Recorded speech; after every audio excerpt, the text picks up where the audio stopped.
Au nom du groupe Europe des Nations et des Libertés, M. Schaffhauser.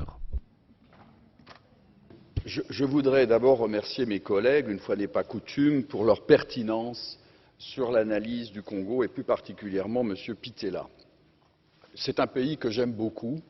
J'ai moi-même été auprès du vice-président dans la période de transition, Zaïdi Ngoma, et j'ai suivi cette transition en étant un des acteurs. La difficulté du Congo RDC, c'est sa richesse.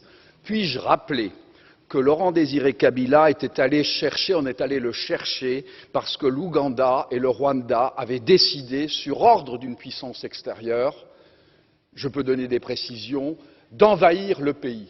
Puis-je rappeler que pendant que Laurent Désiré Kabila envahissait le pays, un certain nombre de sociétés signaient des contrats. C'étaient des sociétés américaines.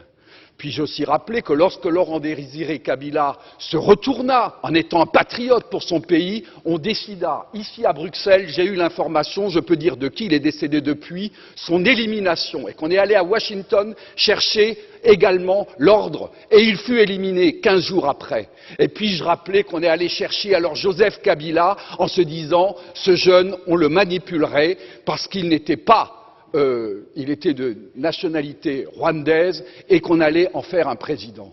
Tout ceci est de la manipulation. Ce qu'il faut pour la République démocratique du Congo, c'est une souveraineté retrouvée, une armée qui se batte effectivement, une MONUSCO qui est au service de la paix et qu'on arrête les prédateurs qui sont liés au crime organisé et avec des États hypocrites liés à des multinationales. Je vous remercie.